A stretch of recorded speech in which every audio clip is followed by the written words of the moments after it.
कामयाबी के पीछे हम क्यों दौड़े? काम कुछ ऐसा करे कि कामयाबी हमारे पीछे दौड़ी चली आए।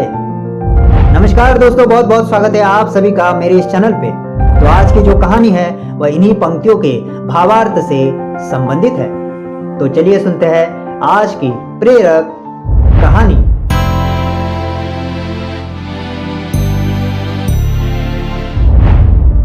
एक भिखारी सा दिखने वाला व्यक्ति किसी स्टेशन पर पेंसिल से भरा कटोरा लेकर बैठा हुआ था।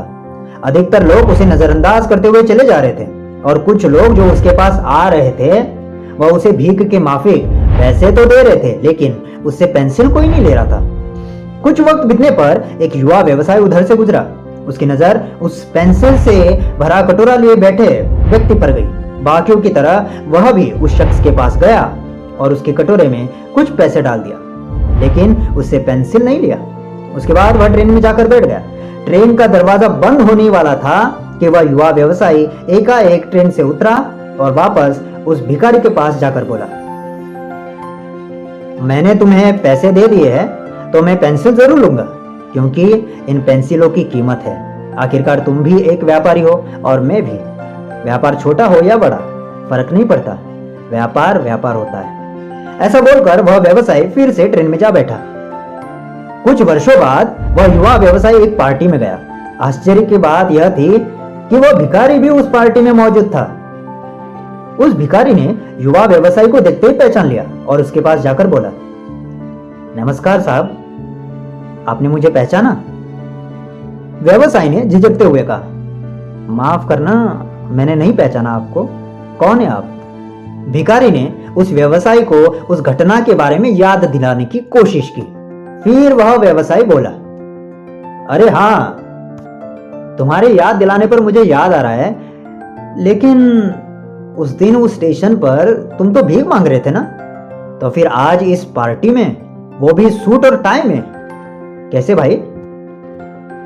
भिखारी ने बड़े उदार भाव से जवाब दिया, साहब, आपको शायद मालूम नहीं कि आपने मेरे लिए उस दिन क्या किया। मुझे नजरअंदाज करने के बजाय मेरे साथ सम्मान से पेश आए। आपने कटोरे में से पेंसिल उठाते हुए कहा था ना, व्यापार छोटा हो या बड़ा मायने नहीं रखता, व्यापार व्यापार होता है। आखिरकार इन पेंसिलों की कीमत है। तुम भी एक व्यापारी हो और मैं भी। ये सारी बातें मेरे दिल को छू गई। आपके जाने के बाद मैंने बहुत सोचा। मुझे लगा, मैं यहां क्या कर रहा हूं? मैं भीख क्यों मांग रहा हूं? मैंने अपनी जिंदगी को संवारने के लिए कुछ अच्छा करने का फैसला लिया। मैंने अपना थैला उठाया और घूम घूम कर पेंसिल बेचने लगा। फिर धीरे धीरे मेरा व्यापार बढ़ता गया। मैं किताबें एवं अन्य चीजें भी बेचने लगा और आज पूरे शहर में मैं इन चीजों का सबसे बड़ा थोक विक्रेता हूं। साहब, मुझे मेरा सम्मान लौटाने के लिए मैं आपका तहे दिल से धन्यवाद करता हूं, क्योंकि उस घटना ने आज मेरी जिंदगी बदल दी। दोस्तों, हम अक्सर वह काम करते रहते हैं जिसको करने से हमारी प्रगति कहीं ना कहीं थमी हुई होती है। अपने कमजोर हालात, विचार और परिस्थितियों के कारण हमें ये नहीं पता होता है कि जो काम हम फिलहाल में कर रहे हैं हम उससे बेहतर कुछ कर सकते हैं। हमें गुप्त शक्तियां होती है, बस उन्हें केवल जागृत करने की आवश्यकता होती है। जैसे रामायण में माता सीता लंका में है या नहीं, इस बात का पता करने के लिए लंबे चौड़े समंदर को पार करना जरूरी था। तब उस समंदर को पार करना केवल हनुमान के बस में था, लेकिन उस वक्त हनुमान अपनी असंख्य शक्तियों से परिचित नहीं थे। तब जामवंत ने हनुमान को उनकी सारी शक्तियों से परिचित करवाया था। तब जाकर हनुमान वह समंदर आसानी से पार कर सका। ये काम तभी सफल हो पाया जब जामवंत ने हनुमान को उनकी शक्तियों से परिचित करवाया। लेकिन दोस्तों, ये कलयुग है। यहाँ पर कोई भी व्यक्ति आपको अपने क्षमताओं से, शक्तियों से सीधे सीधे परिचित नहीं करवा देगा। वह तो आपको बस एक संकेत देगा। आगे का काम आपको करना है।